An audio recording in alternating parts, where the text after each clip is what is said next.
하나님 말씀은 출애굽기 20장 15절입니다. 한 절 같이 봉독하시겠습니다. 출애굽기 20장 15절입니다. 같이 보겠습니다. 도둑질하지 못한다. 기도하겠습니다. 하나님께서 이스라엘 백성들에게 허락하신 이 십계명이 오늘 우리에게 어떻게 적용이 되고 또 그 계명을 통하여 우리에게 무엇을 말씀하고 계신지를 이 시간 깊이 깨달아 주님 앞에 서 있는 우리가 어떤 존재이며 그런 우리에게 베푸신 하나님의 그 크신 은혜와 사랑이 무엇인지를 더 깊이 발견하는 복된 시간만 되게 하여 주시옵소서. 예수님의 이름으로 기도합나이다. 아멘. 신자의 관심은 자기 구원, 즉 자기가 아니라 하나님의 영광으로 늘 향해야 됩니다. 그게 신자의 정체성입니다. 그래서 성경을 볼 때도 하나님께 영광이 되는 것이 무엇인가에 초점을 좀 두고 성경을 보고 이해하고 해석하려고 하는 것이 하나님이 성경을 주신 하나님의 의도를 따라가는 바른 해석이 됩니다. 근데 현대 기독교인들의 관심은 온통 자기죠. 자기 구원, 자기 복, 자기 형통, 자기 만족, 자기 행복, 자기 기쁨, 온통 자기에게 맞추어져 있다고 해도 과언이 아닙니다. 예수를 믿는 이유도 결국 자기 구원인 것이고요. 그래서 성경을 볼 때도 어떻게 하면 내가 구원받고 어떻게 하면 내가 원하는 복을 받을 수 있을까? 어떻게 하면 지금의 내 문제가 하나님께 잘 보여서 해결받을 수 있을까? 온통 여기에 초점이 맞추어져 있기 때문에 항상 하나님의 뜻과는 무관한 어떤 자의적인 해석으로 흘러갈 수밖에 없다는 겁니다. 지금 우리가 살펴보고 있는 하나님께서 이스라엘을 애굽에서 나오게 하신 이 출애굽 사건은 단순히 이스라엘을 애굽에서 인도해 내셨다라는 것이 아닙니다. 그게 아니라 하나님이 이스라엘을 애굽과 분리시키신다라는 그런 의미가 출애굽에 담겨 있습니다. 분리시킨다. 그리고 그렇게 하나님께서 이스라엘을 애굽으로부터 분리시키고 계시는 것은 하나님은 이스라엘에게 이스라엘을 도구로 삼으셔서 하시려는 일이 있다라는 것을 이야기해 주고 있는 것입니다. 하나님의 뜻이 있다는 거죠. 이스라엘을 향한 뜻. 이스라엘을 도구로 삼아서 하시려는 일이 있다. 근데 그 일이 반복해서 우리가 살펴보고 있지만 이스라엘을 위한 일이 아니라는 것은 분명한 사실입니다. 물론 궁극적으로는 이스라엘을 위한 게 맞죠. 근데 현실적으로는 이스라엘을 위한 일이 아니다라는 겁니다. 가령 하나님께서 이스라엘을 애굽에서 인도해 내셔서 하나님이 약속하신 그 약속의 땅에서 편안하게 그들이 원하는 대로 잘 먹고 잘 살게 하시는 것이 하나님의 출애굽을 시키신 뜻이고 목적이었다면 지금 우리가 보고 있는 이런 광야 여정이라는 것은 존재할 필요가 없습니다. 북쪽 해안을 따라서 가면 쉽고 빠르게 얼마든지 목적지에 도착할 수가 있고요. 그럼 홍해를 만날 필요도 없고 광야길로 갈 이유도 없다는 겁니다. 40년을 뺑뺑이를 돌 이유도 없죠. 그게 목적이라면. 그리고 하나님이 이스라엘을 애굽에서 나오게 하신 그 일도 애굽이 이스라엘을 표면적으로는 애굽이 이스라엘을 너무 학대하니까 너무 괴롭히니까 이스라엘을 그런 애굽의 학대로부터 그들의 문제로부터 해결받고 벗어나게 하시려고 나오게 하셨다라는 것이 하나님의 취지라면 애초에 모세를 애굽으로 보내지 않았어야 됩니다. 왜냐하면 이스라엘에 대한 애굽의 심한 학대는 모세가 바로를 만나서 이스라엘을 애굽에서 나가게 해달라라는 그런 요청을 한 것 때문에 바로가 뿔딱질이 난 결과였기 때문입니다. 그래서 이스라엘 백성에 대한 애굽의 학대가 심해진 것이기 때문에 차라리 모세를 보내지 않았다면 학대가 그렇게 심해지지는 않았다. 이렇게 할 수가 있는 거죠. 물론 모세가 바로에게 가기 전에도 학대는 있었습니다.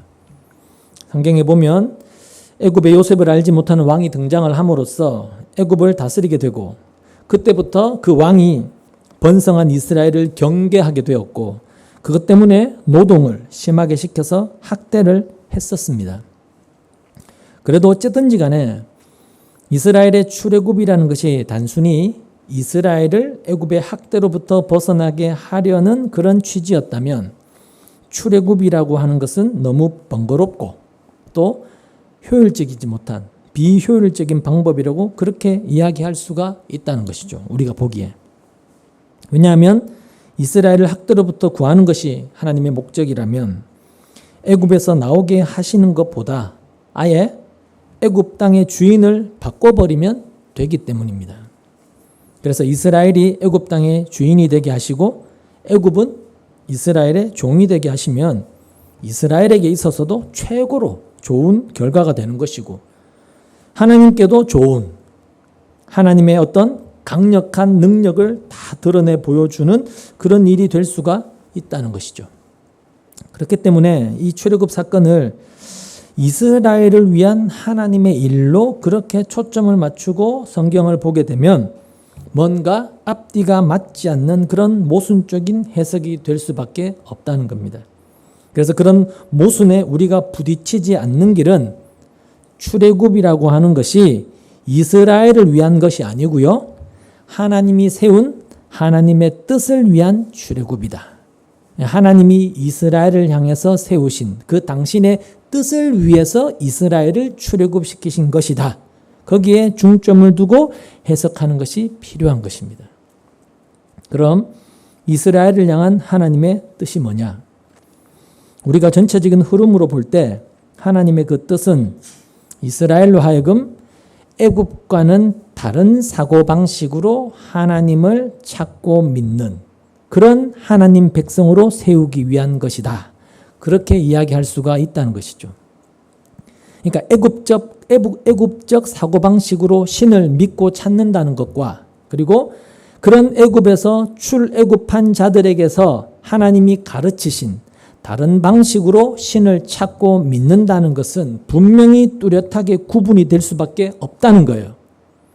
그리고 그것은 지금 우리가 하나님을 믿고 예수님을 믿는다고 하는 그 믿음에 있어서도 굉장히 중요한 내용이 된다는 것입니다. 그럼 애굽은 어떤 사고방식으로 신을 찾고 믿느냐? 뻔하죠.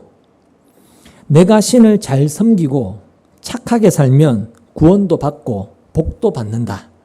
그게 애굽적 사고방식으로 신을 찾고 믿는 것입니다. 그러니까 세상의 신을 찾는 방식은 그렇게 하나로 다 모아지게 되어 있다는 겁니다. 내가 신을 잘 섬기면 된다는 거죠. 내가 신을 잘 섬기면 된다. 그게 신에 대한 애굽적 사고방식인 것이고 세상은 그런 방식으로 모두 신을 찾고 믿고 있는 것인데 그럼 그런 애굽적 사고방식과 다른 방식으로 신을 찾고 믿는다고 했을 때 그 다른 방식이 뭐냐? 가장 다른 것. 애굽의 신을 찾고 믿는 방식과 가장 다른 것. 그것은 내가 믿고 내가 신을 섬기면 이게 빠지면 됩니다. 그게 빠지면 애굽이 신을 찾는 방식과 다른 방식으로 신을 찾고 믿는 것이 된다는 것이죠. 왜냐하면 그 애굽적 사고방식이라고 하는 것이 내가 신을 잘 섬기면이라는 그것이기 때문에 그렇습니다. 내가 신을 잘 섬기면 내가 뭘 하면 거기에 따라서 이렇게 된다라는 것. 그러니까 신을 섬기는 것이 나에게 달려있다. 내가 신을 어떻게 섬기고 저렇게 섬기느냐에 따라서 달라진다라는 그런 의미가 되는 것이죠. 그렇기 때문에 신을 섬긴다라는 것에서 나라는 내가 빠져버리면 내가 섬긴다. 거기에서 내가라는 것이 빠져버리면 그것이 애굽적 방식이 아닌 다른 방식으로 신을 섬기는 것이 되는 것이죠. 바로 그걸 이스라엘에게 가르치기 위한 것이 출애굽이다. 이렇게 볼 수가 있는 것입니다. 그래서 내가 믿고 내가 신을 섬기는 것이 아니었다는 것. 내가 내 믿음을 가지고 신을 섬기는 것이 아니었다는 것을 알게 되는, 깨닫게 되는 그런 이스라엘이 되게 하시기 위해서 주신 것이 바로 십계명이다. 그렇게 우리가 십계명을 봐야 한다는 겁니다. 이스라엘을 뭔가 다른 방식의 백성으로 민족으로 세우기 위해서 십계명을 주셨다. 이것이 십계명을 주신 하나님의 의도였기 때문에 이 십계명에는 우리의 실천이라고 하는 요구가 처음부터 없는 거예요. 십계명에는 그게 담겨 있지 않다는 것입니다. 그러니까 만약에 십계명을 주신 하나님의 뜻, 그 하나님의 의도라고 하는 것이 하나님이 주신 이 계명을 잘 좀 실천하게 만들어서 애굽보다 더 도덕적이고 더 착한 그런 민족, 내 백성이 되게 하겠다. 이런 의미로 십계명이 주어져 있는 것이라면 그것은 결국 이스라엘을 애굽적 사고방식 그대로 신을 섬기게 만드는 그런 결과밖에 안 된다는 거예요. 봐라, 우리가 이렇게 착하게 살고 있고 하나님의 말씀을 따라서 신을 잘 섬기고 있잖아. 그러니 우리는 하나님께 복받고 잘 살아야 되고 성공해야 되고 강해져야 되는 그런 이유가 우리는 충분해. 라며 애굽 사람들이 신을 섬기는 방식과 똑같은 방식으로 하나님을 섬기는 것이 돼버린다는 이야기입니다. 그러니까 그렇게 할 바에야 왜 출애굽을 시키냐는 거예요. 애굽에서 나오게 하실 필요가 없는데. 그래서 이스라엘을 애굽과 분리시키기 위한 것, 뭔가 애굽과 다른 사고방식, 다른 생각을 가지고 하나님을 섬기는 그런 자기 백성이 되게 하기 위해서 십계명을 주신 것이다 라는 거기에 초점을 두고 우리가 이 십계명을 보게 되면 이 십계명이라고 하는 것은 어떤 우리가 가지고 있는 일반적인 사고로 우리가 갖고 있는 어떤 보편적인 생각으로 해석될 문제가 아니라는 것이 먼저 전제가 되는 것입니다. 자, 8번째 계명은 도둑질하지 말라는 계명입니다. 근데 이 계명도 살인하지 말라는 그런 계명과 똑같이 어느 나라든지 그 나라의 질서를 유지하기 위해서 반드시 존재하는 법이 도둑질하지 말라는 법입니다. 어느 나라, 이건 어느 나라에나 다 있는 법이라고 할 수 있다는 거죠. 그러니까 애굽에도 가나안에도 도둑질하지 말아라라는 이런 법이 있을 거라는 겁니다.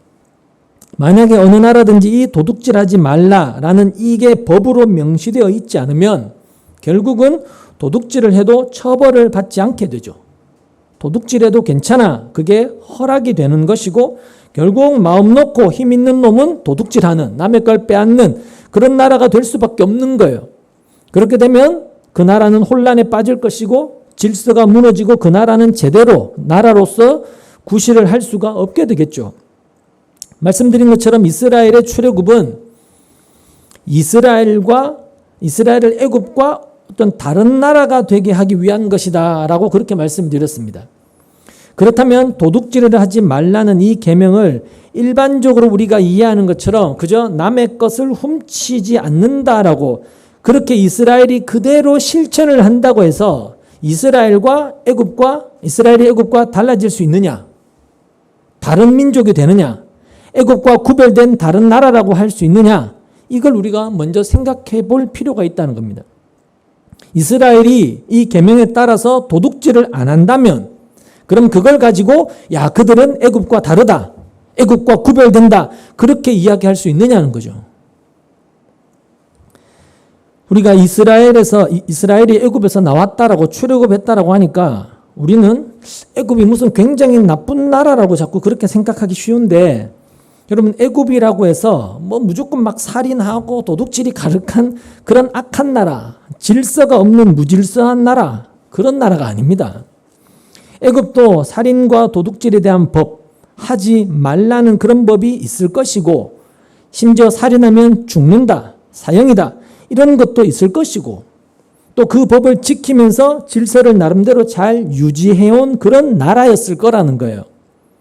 그렇지 않으면 당대 애굽은 강대국이 되기가 어렵죠.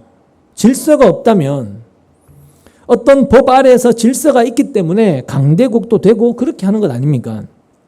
그렇다면 이스라엘이 하나님의 계명을 잘 지켜서 도둑이 없는 나라가 되었다고 해도 애굽과 다르다거나 뭔가 구별되는 그런 나라라고 그렇게 이야기할 수가 있느냐? 없다는 거예요. 단지 도둑이 좀 더 있고 없고 그런 차이가 있을지는 몰라도 그걸 가지고 애굽과 다르다 이렇게 이야기할 수는 없단 말입니다.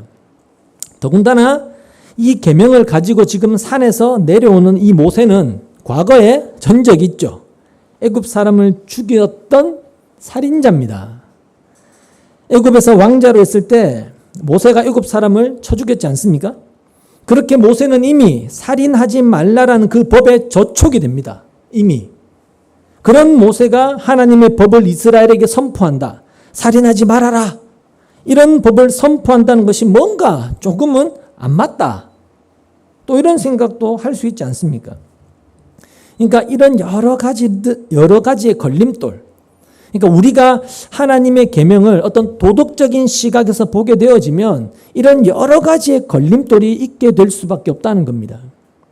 그래서 본문에 나오는 도둑질을 포함해서 앞에 나온 살인, 간음 이러한 문제들을 일반적인 우리가 갖고 있는 시각, 어떤 도덕과 윤리의 시각에서 해석하면 안 된다는 말씀을 제가 계속해서 반복해서 말씀을 드리고 있는 겁니다.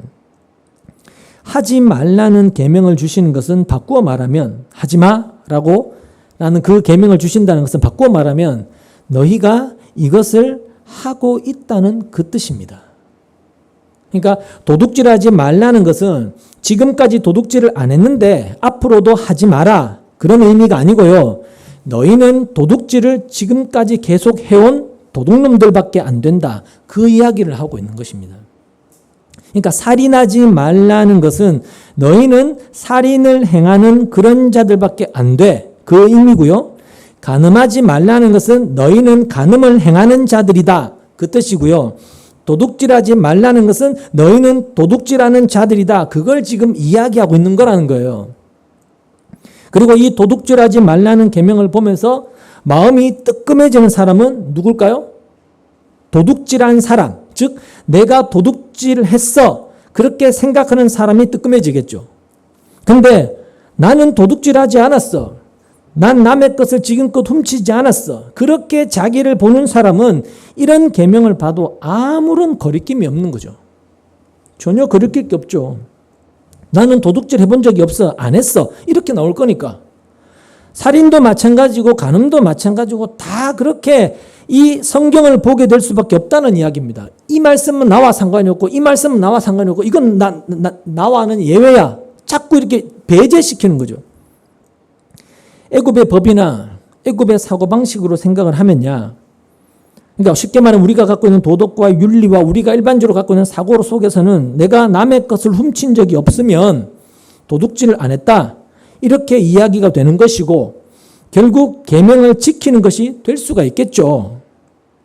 근데 하나님이 주신 계명은 그렇게 쉽고 가볍지가 않다는 겁니다. 쉽고 만만한 계명이 아닌 거예요. 그래서 이 도둑질하지 말아라라는 이 말씀은 도둑질을 하고 있는 사람들, 그들에게 주시는 계명이다. 도둑질에서 벗어날 수 없는 사람에게 주시는 계명이다. 이것부터 우리가 먼저 전제를 하고 보셔야 됩니다. 그 말은 결국 나도 도둑질하는 자다. 그렇게 보고 이 말씀을 봐야 된다는 거예요. 자, 근데 과연 우리가 나는 나를 도둑질하는 자로 보느냐는 겁니다. 그러니까 도둑질이 뭔지를 모른다면 내가 나를 도둑질한 자로 보기가 힘듭니다. 이야기한 대로 도둑질을 그저 남의 것을 훔치는 것으로 이렇게 본다면 나는 남의 것을 훔친 적이 없어. 나는 도둑질을 안 해. 이렇게 볼 수밖에 없다는 거죠. 근데 만약에 그렇게 나는 도둑질을 하지 않았다. 이렇게 본다면 결국 이 계명과는 아무런 상관이 없는 것이 되는 것이고 그리고는 지금까지 그랬던 것처럼 앞으로도 나는 이 계명은 지킬 수 있어. 이렇게 여기고 이 계명은 차라리 교도소에 있는 도둑놈들에게나 필요한 계명이야. 뭐 이런 생각도 하게 되지 않겠느냐는 겁니다. 하나님이 그런 생각하라고 이 계명을 주셨겠냐는 거예요. 그러니까 우리가 그런 생각을 하게 된다면 그게 이미 애굽에서 나왔는데 여전히 애굽적인 사고로 생각하며 살아가고 있다는 증거가 되는 거예요. 그것처럼 이스라엘이 10계명을 받으면서 우리는 도둑질을 안 했는데 나는 도둑질을 한 적이 없어. 난 이 계명과 상관이 없어. 이렇게 여긴다면 결국 그것이 여전히 출애굽을 했음에도 불구하고 애굽적인 생각에 붙들려 있다라는 증거가 될 수밖에 없다는 겁니다. 그러니까 우리는 이 계명 자체를 늘 도덕과 윤리 개념, 우리가 갖고 있는 상식적 개념으로 자꾸 말씀을 대하고 있는 것밖에 안 된다는 거죠. 그래서 십계명을 보면서 신자가 자신에 대해서 먼저 생각해야 될 것이 뭐냐면, 여러분 이 신자라고 하는 사람은요, 세상에서 벗어난 사람, 즉 출애굽한 사람이잖아요. 애굽에서 나온 사람, 세상에서 벗어난 사람, 세상에서 벗어나서 예수 그리스도 안으로 부름받은 사람인데, 그게 신자인데, 우리가 그런 신자로서 이 세상 사고방식이 아닌 다른 사고방식, 그러니까 십자가의 그 사고방식으로 살아가는가, 이걸 우리가 스스로에게 먼저 질문해 볼 필요가 있다는 것입니다. 내가 가지고 있는 내 사고방식을 가지고 우리는 살아가고 있는데, 그 살아가는 그 사고방식이 내가 지금 하나님을 믿고 찾고 있는 그 사고방식이 세상이 신을 믿고 찾는 것과 같냐 다르냐, 여러분 이걸 먼저 확인해 보셔야 된다는 것이죠. 여러분 자신이. 근데 지금의 현실은 교회가 이런 문제에 대해서 생각이 없다는 겁니다. 그러니까 무엇이 애굽적인 신앙 방식이고 무엇이 십자가의 신앙 방식인가, 이걸 생각하지 않습니다. 그걸 구별하지를 못한다는 거예요. 그렇기 때문에 지금의 교회가 하나님을 섬기는 신앙생활을 가르치고 있는 것들이 결국은 성경을 놓고 본다면 애굽적 사고방식을 가르치는 것으로 그렇게 드러나게 된다는 겁니다. 드러나고 있어요. 애굽이 신을 섬기는 방식, 세상이 신을 섬기는 방식과 같은 방식의 신앙을 가르치고 있는 그런 길로 가고 있는 것이 지금의 현실이라는 것입니다. 그런데 그건 하나님을 섬기는 것이 아니라 우상을 섬기는 것이다. 하나님이라는 우상을 섬기는 것이다 라는 것을 교인들이 캐치하고 간파를 해야 되는데, 그런 내용을 교회가 말하지 않고 있으니 알 수가 없다는 겁니다. 물론 말해준다고 해도 신자들이, 교인들이 관심이 없으면 애굽적 방식의 신앙생활을 더 좋아할 수밖에 없을 겁니다. 없겠죠. 왜냐? 애굽적인 방식의 신앙에는요, 내가 행한 게 있거든요. 내가 한 게 있어요. 그걸 신이 기쁘게 여기고 그걸 받아주고 그걸 복으로 갚아준다. 뭔가 내가 행하는 보람도 있고 뿌듯함도 있고 행했기 때문에 거기에 따르는 기대하는 것도 있고, 그게 더 좋고 더 재미가 있어요. 보람도 있고. 애굽적 방식의 신앙생활이라는 것이 그렇다는 겁니다. 근데 여러분, 십자가 방식의 신앙생활이라고 하는 것은 그냥 내가 한 것은 다 없는 것으로 잘라버리죠. 무시해버려요. 외면해버린단 말입니다. 네가 한 것은 아무것도 없어. 오직 주님이 하신 것만 있다 라는 게 십자가 방식의 신앙생활이다 보니까 결국 내가 해서 내가 그 대가로 복 받는 게 없어요.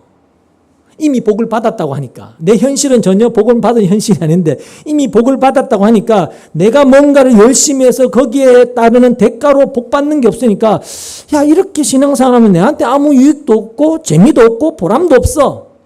늘 그렇게 나올 수밖에 없다는 거예요. 그러다 보니 교회도 애굽적 방식의 신앙생활을 가르치고 거기에 사람들을 자꾸 붙들어 놓으려고 하는 그런 결과가 나타날 수밖에 없다는 겁니다. 그러니까 그런 것들이 결국은 애굽에서 애굽적 방식으로 신을 찾고 믿는 것밖에 안 된다라는 것을 우리가 분명히 좀 알아야 된다는 것입니다. 그러면 이제 도둑질하지 말라고 하신 이 말씀에서 하나님께서 보시는 도둑질이 뭔가를 한번 우리가 생각해 보시죠. 자, 우리가 알고 있는 도둑질은 일단 남의 것을 훔치는 겁니다. 보통은, 그렇죠? 다들 그렇게 도둑질을 이해하고 계십니다. 그래서 남의 것을 훔치지 않으면 도둑질과는 무관한 사람이 됩니다. 그죠? 근데 하나님께서 말씀하시는 도둑질은 남의 것을 훔치지 않으면 된다, 그런 것이 아니라는 겁니다. 단순히 그거는 애굽적 사고방식 속에서 말하는 도둑질이죠. 물론 그것도 도둑질이긴 하지만 하나님은 그 도둑질의 의미를 훨씬 더 확대시키시고 더 깊이 들어간다는 것을 우리가 알아야 돼요. 여러분, 냇가에서 고기를 잡기 위해서 그물을 이렇게 팍 던질 때 그물이 작으면 그 그물에 갇히는 범위가 좁죠. 그러면 그 그물 범위 밖에 있는 고기는 잡히지가 않습니다. 근데 그물이 엄청나게 커서 그 냇가를 던지면 전부 다 덮어버린다면 그 냇가에 있는 고기는 빠져나올 고기가 없지 않습니까? 하나님의 계명을 그렇게 이해하셔야 된다는 거예요. 이 계명을 그물이라고 했을 때 계명인 그물이 펼쳐지는 그 범위는 여러분 세상 전부입니다. 모든 인간에게 다 덮이는 거예요. 세상 전부를 다 덮어버리는 것, 그게 계명이에요. 그렇기 때문에 이 땅 전부가 계명에 갇히는 거예요. 그러니까 이스라엘 전부가 계명에 갇히는 것이죠. 하나님의 법에. 계명에 다 걸리게 되는 것이고 그래서 빠져나갈 수가 없게 되는 거예요.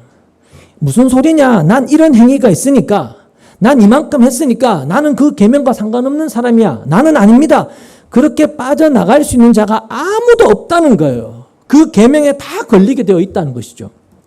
그러니까 도둑질하지 말아라 라고 하셨으면 그 도둑질하지 마라는 그 계명에 이스라엘 전부가 다 걸려들어서 갇힌단 말입니다. 몽땅 도둑질하는 자로 그렇게 걸려드는 거예요. 도둑질을 하며 살았다는 것을 내가 몰랐는데 도둑질하는 자로 드러나게 되고 그래서 내가 지금까지 줄곧 도둑질하는 자로 살았구나라는 것을 알게 하는 것, 그게 바로 계명에 담긴 하나님의 의도라는 거예요. 그게 계명의 역할이란 말입니다. 성경이 그렇게 말하잖아요. 죄를 죄되게 만드는 것, 그게 하나님의 계명에 담긴 의도예요. 보통 이 도둑질에 대해서 말할 때 목사들이 가장 많이 하는 말이 아무래도 11조 문제를 가지고 도둑질과 연관시켜서 이야기들을 많이들 합니다. 11조에 대한 유명한 한 구절이 있는데 말라기서 3장 8절을 한번 보고 가시죠. 말라기서 마태복음 바로 앞에 있습니다. 말라기 3장 8절 보시죠.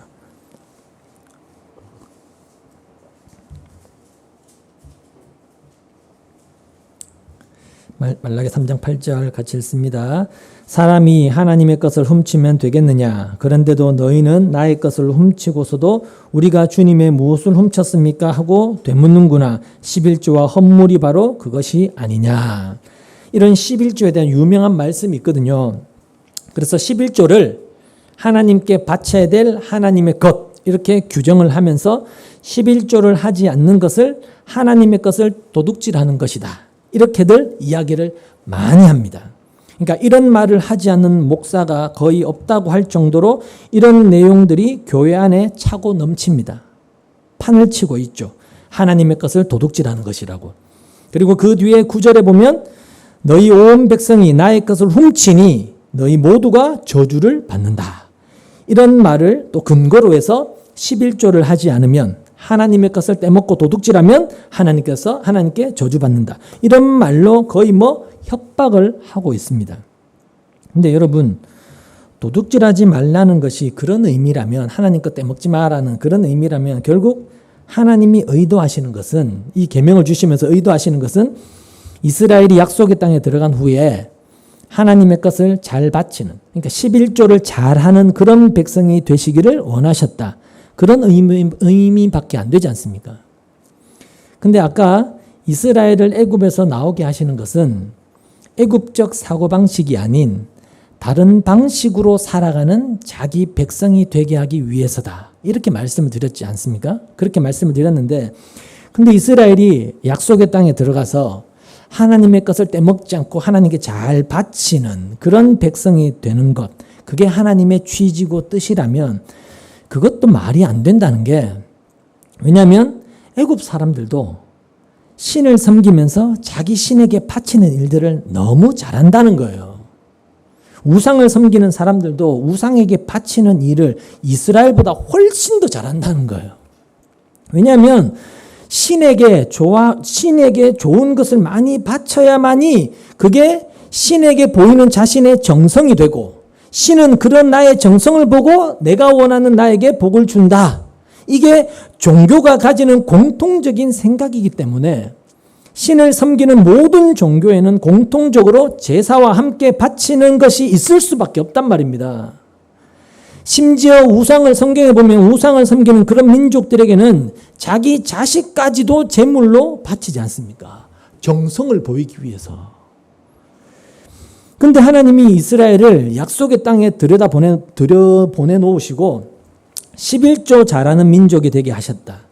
그럼 그것도 역시 애굽적 사고방식으로 신앙생활하는, 애굽적 사고방식이 그대로 살아있는 그런 백성으로 만드신다. 그런 이야기밖에 안 된다는 거죠.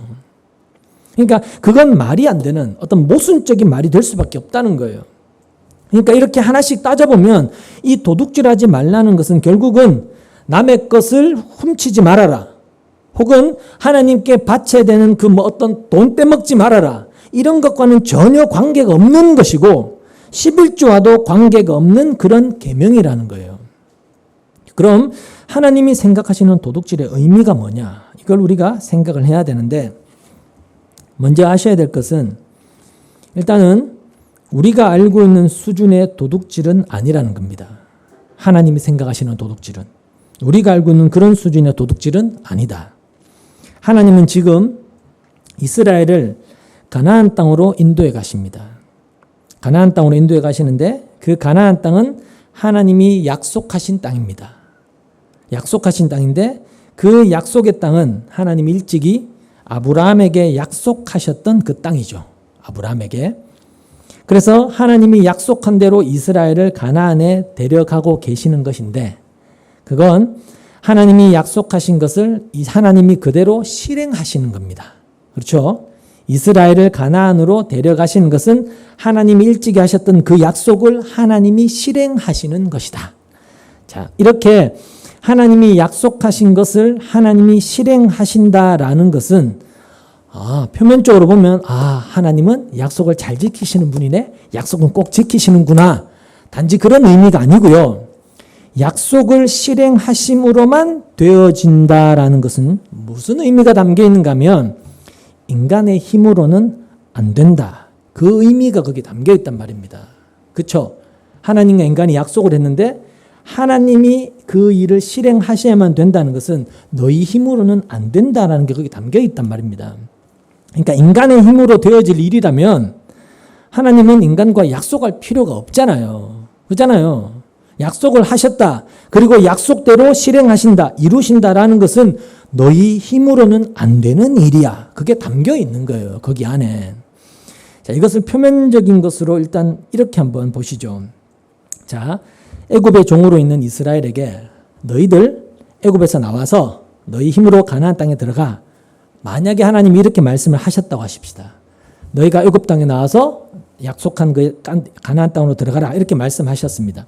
이스라엘이 그 말을 듣고 하나님의 말씀대로 할 수가 있겠습니까? 못하죠. 왜죠? 지금 이스라엘을 붙들고 있는 게 누구예요? 애굽이거든요. 애굽인데 이스라엘이 애굽을 힘으로 이기고 싸워서 승리해서 애굽에서 나갈 수 있습니까? 없단 말입니다. 그럴 힘이 없지 않습니까? 이스라엘에게는. 설령 우여곡절 끝에 애굽에서 나왔다 할지라도 결국 그들의 힘으로는 하나님이 들어가라고 하신 그 가나안 땅을 뺏을 수가 없습니다.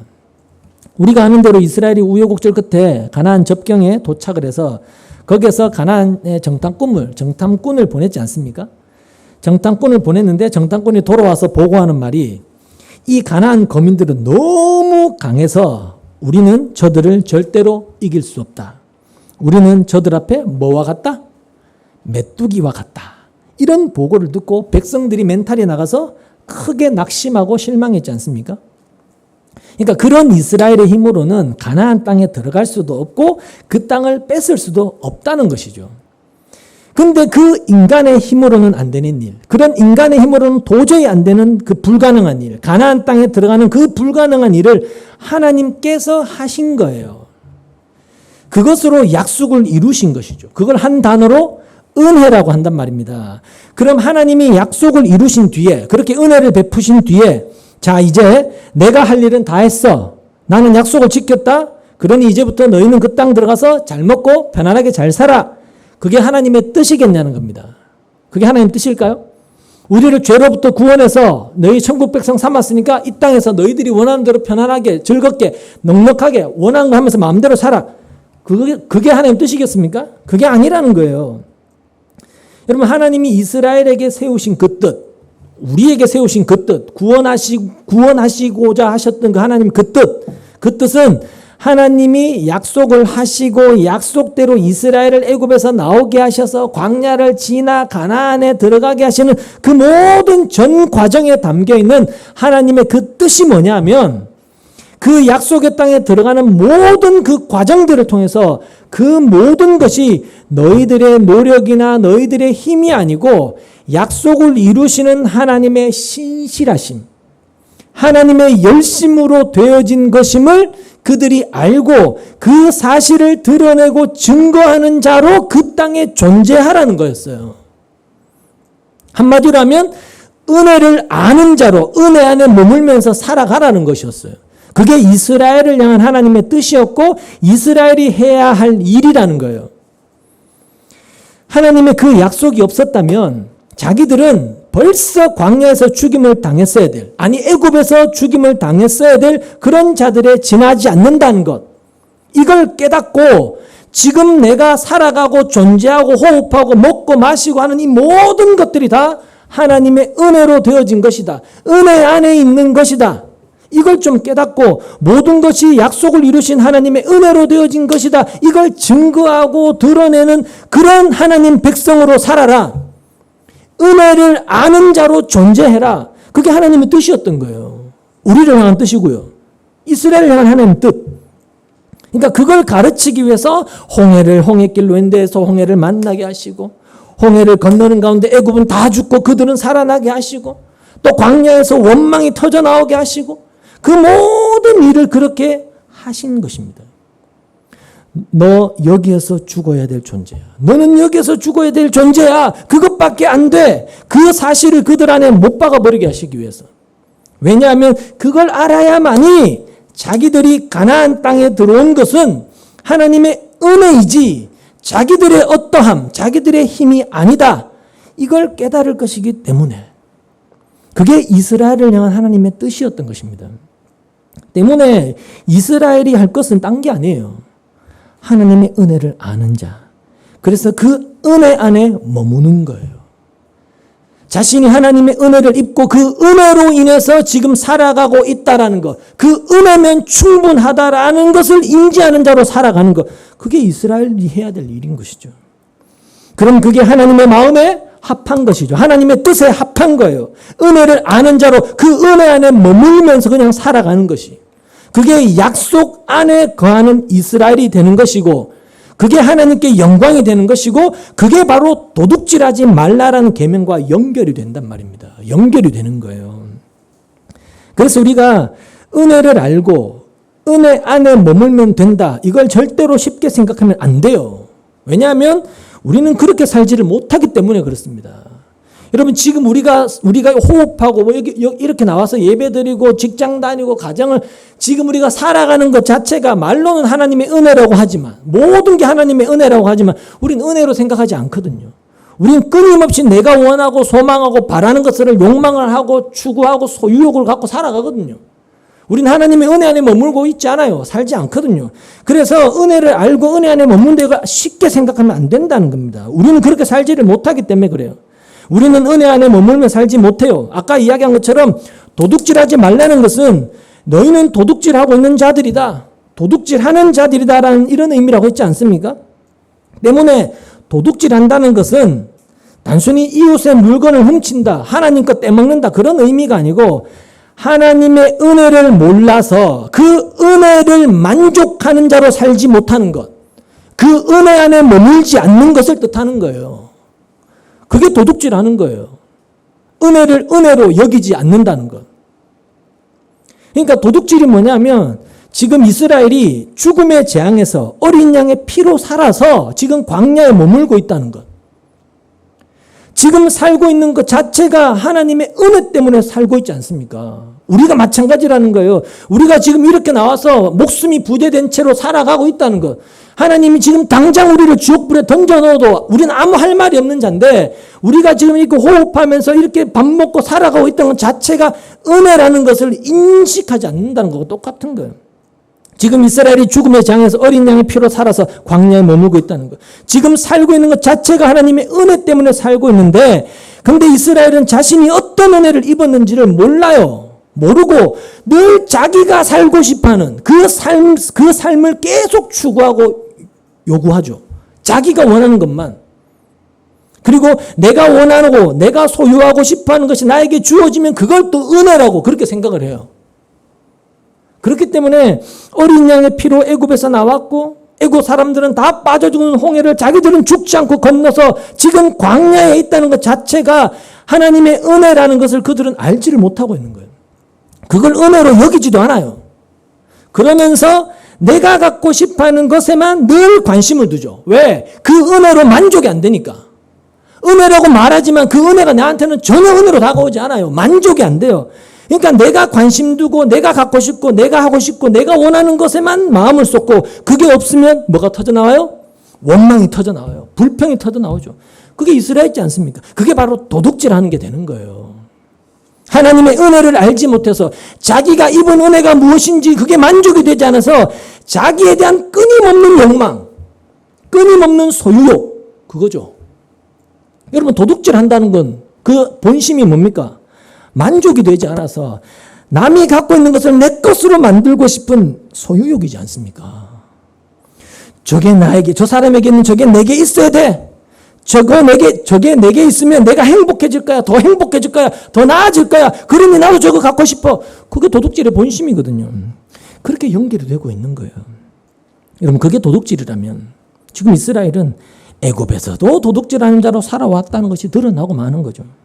왜냐하면 여러분 사람이 어디에 살든지 거기에 뭐 자기에 대한 욕심, 어떤 자기에 대한 열심 그런 것이 없이 살아갈 수 없기 때문에 애굽에서도 이스라엘은 자기에 대한 욕심, 소유욕을 가지고 살고 있는 것이고 내가 원하는 삶의 조건이 있는 것이고 갖고 싶은 것이 있는 거예요. 애굽에서나 광야에서나 뭐 가나안 데 어디에서든지 간에 만족이 안 되는 거죠. 자기가 은혜로 살고 있다는 걸 모르니까. 그렇기 때문에 어디에 살든지 이스라엘은 하나님에 대해서 도둑질하는 자로 그렇게 드러나게 되는 것입니다. 민수기 11장에 이런 말씀이 있는데 한번 찾아보시죠. 민수기 11장 5절입니다.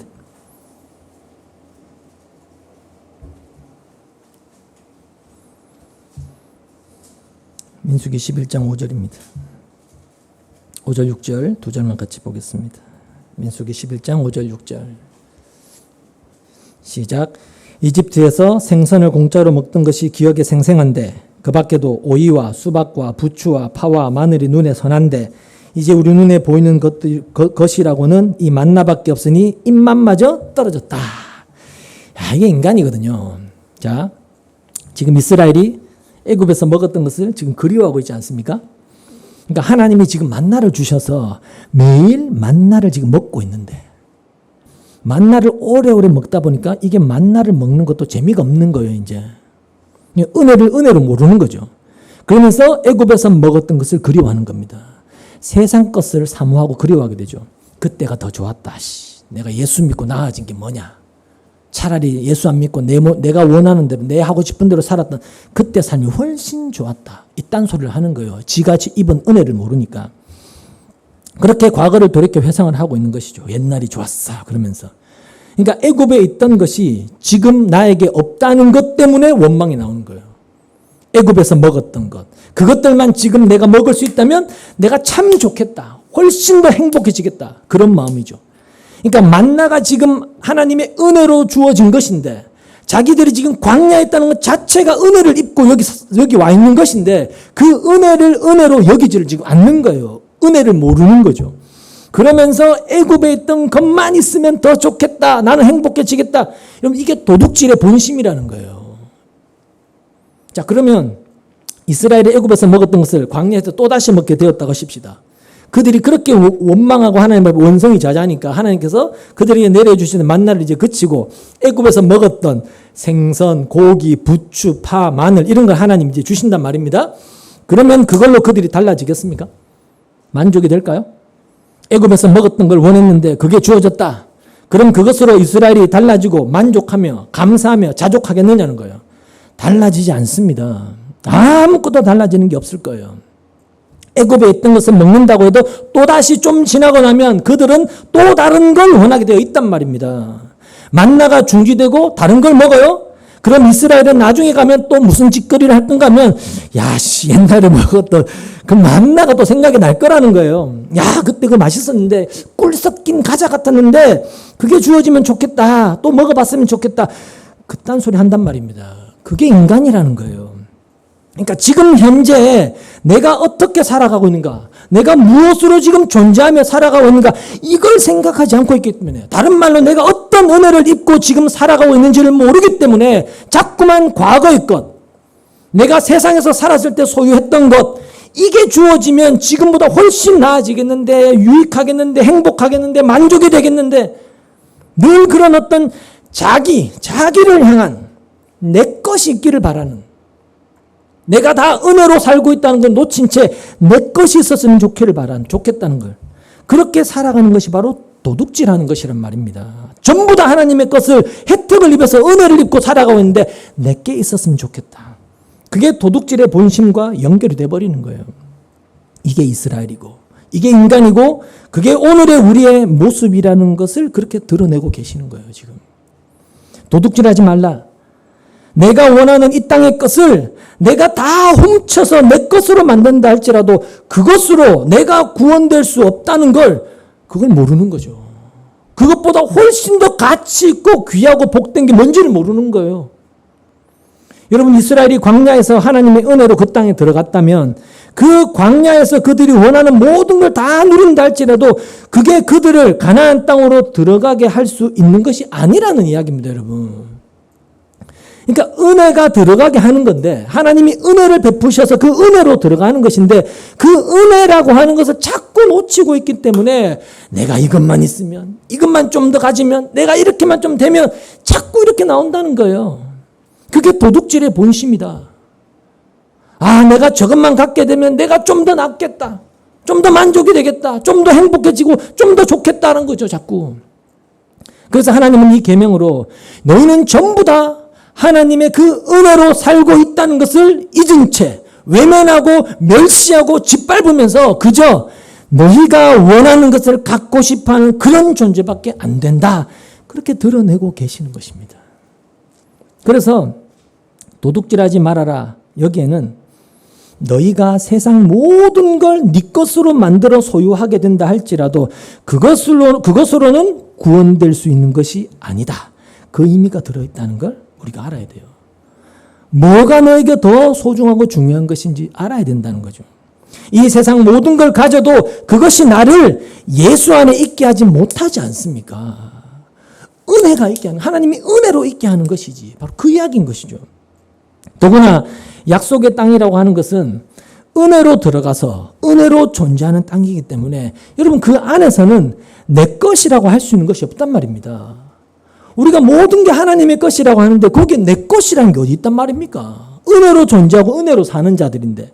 그러니까 가나안 땅이라고 하는 것은 이스라엘이 공짜로 얻은 것이기 때문에 거기에 들어가서 야, 이건 내 거야, 이건 내 거야, 이건 내 거야, 이렇게 말할 수 있는 것이 전혀 없는 땅이에요.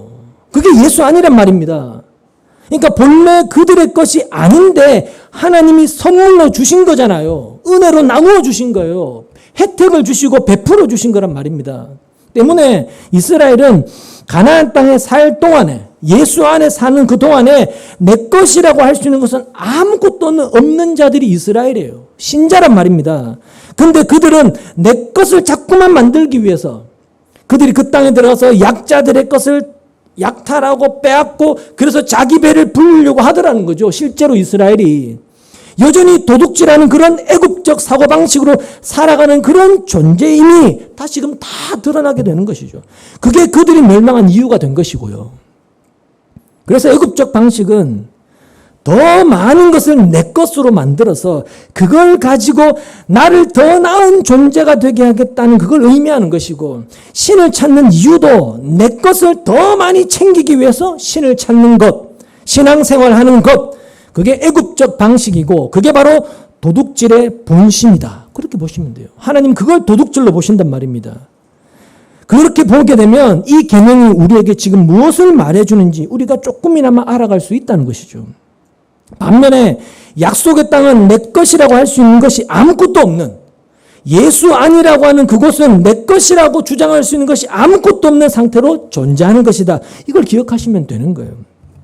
그래서 우리가 은혜를 모르고 내 것을 위해서 살아가는 것 자체가 애굽적 방식으로 도둑질하는 것이다. 그런 이야기죠.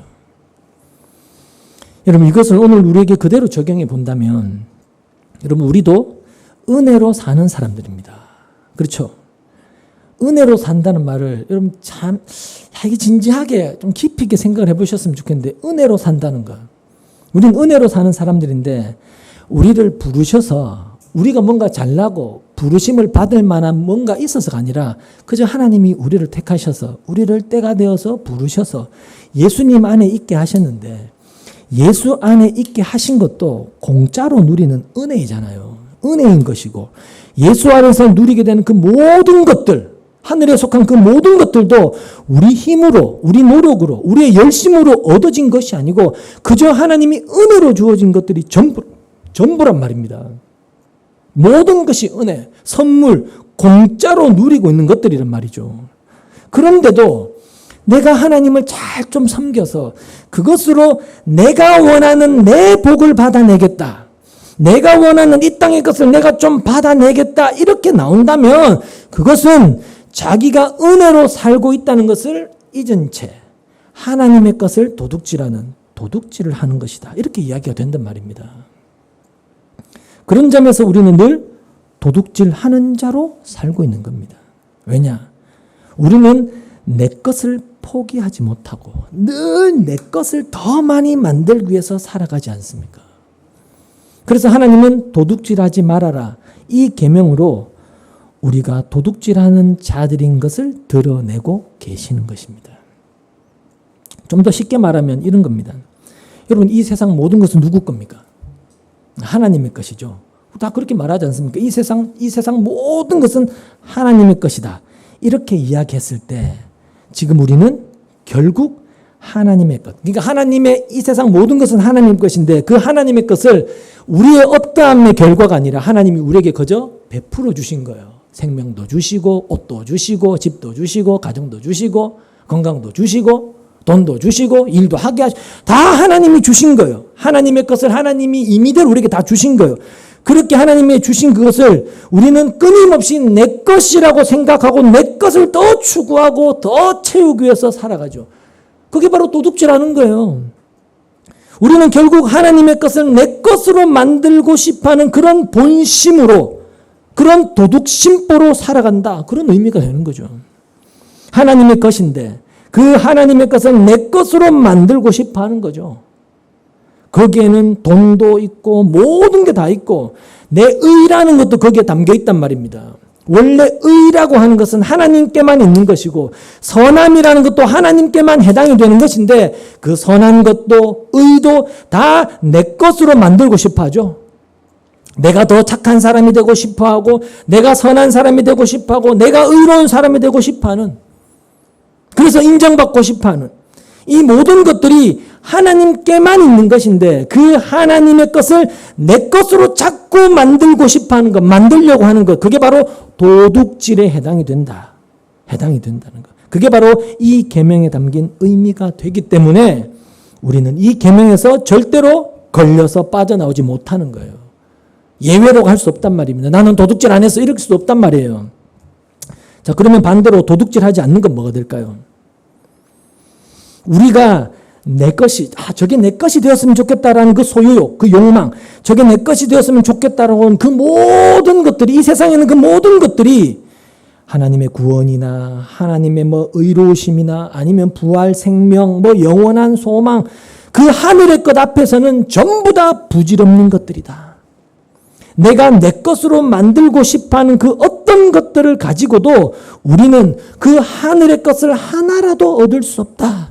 이걸 아는 것이 도둑질하지 않는 것에 해당이 되는 거예요. 그걸 안다는 게. 보십시오. 여러분, 우리에게 예수님이 오셨습니다. 그래서 그 예수님의 십자가의 피가 나에게 가장 소중하다, 가장 귀하다, 이걸 알게 되어지면 내가 갖고 싶어하는 그것들이 어떤 것이든 그것들이 다 예수님의 십자가 앞에서는 아무것도 아닌 배설물과 같이 쓰레기와 같은 것들이구나 이렇게 알게 돼요.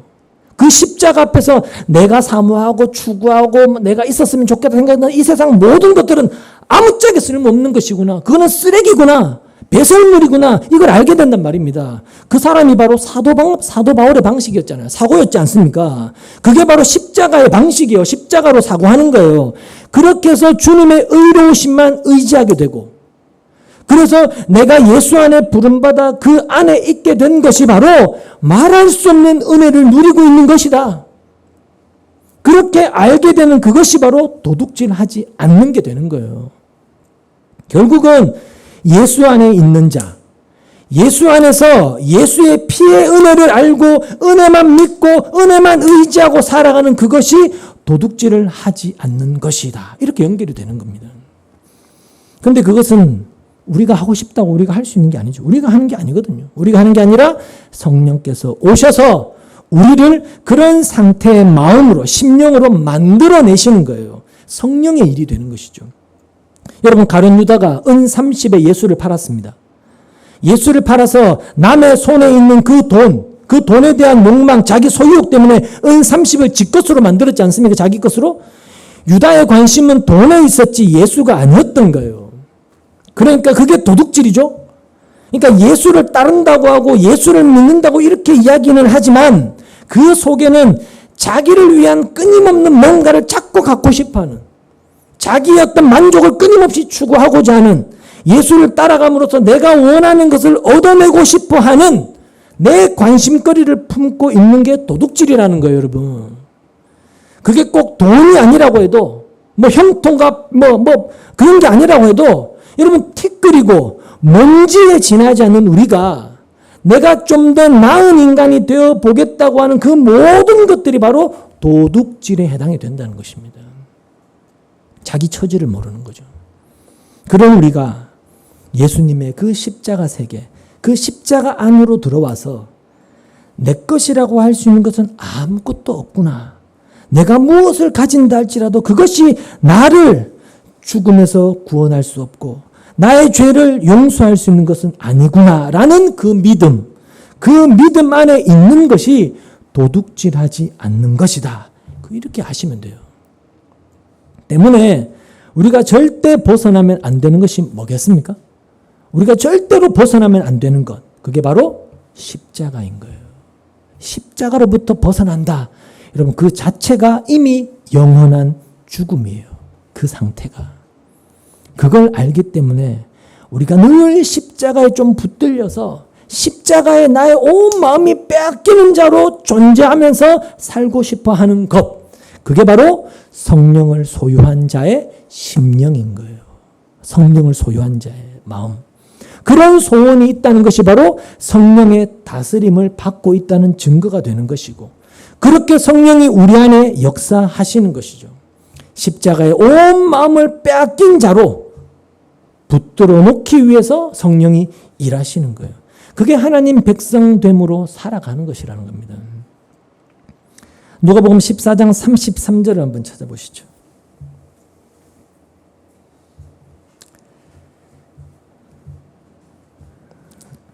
누가복음 14장 33절입니다.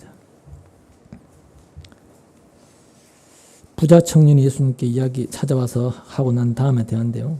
같이 읽겠습니다. 누가복음 14장 33절입니다. 시작. 그러므로 이와 같이 너희 가운데서 누구라도 자기 소유를 다 버리지 않으면 내 제자가 될 수 없다. 여러분, 도둑질하는 그 본심으로 살아가는 인간이 자신의 모든 소유를 다 버릴 수 있겠습니까? 없죠. 더 많이 갖고 싶어하는 그런 본심의 사람이 어떻게 자기에게 있는 소유를 다 버릴 수 있겠습니까? 그래서 자기 소유를 다 버리지 않으면이라는 이 말씀은 진짜 우리 손에 쥐고 있는 것, 어떤 돈 이런 것들 다 갖다 버려라 이런 의미가 아니고요. 자기 소유를 다 버린다고 하는 것은 내 것이라고 할 수 있는 것이 없는 상태. 이걸 의미하는 것인데, 그게 지금까지 말씀을 드린 것처럼 내 것이라고 생각하는 그것으로 내가 살고 있는 게 아니다. 내가 갖고 있다고 여기는 그것으로 내가 지금 살고 있는 것이 아님을 아는 것. 내가 가지고 있는 그것은 아무것도 아닌 것임을 아는 것. 이것이 모든 소유를 버리는 것에 해당이 되는 겁니다. 다른 말로 하면 내가 가진 이 모든 것이 하나님의 은혜다. 이걸 아는 거죠. 그게 자기 소유를 버리는 거예요. 내 게 아니니까. 주님의 거니까. 자, 도둑심보로 살아가는 우리는 여러분 당연히 구원될 수 없는 자들입니다. 우리는 늘 하나님의 것을 도둑질하는 자들이기 때문에 우리는 지옥이 마땅한 자들인 거죠. 그런 우리를 예수 안에 부르셔서 예수 안에 있게 하셔서 예수님의 그 십자가 용서의 은혜 때문에 지금 살게 하시는 거예요, 여러분.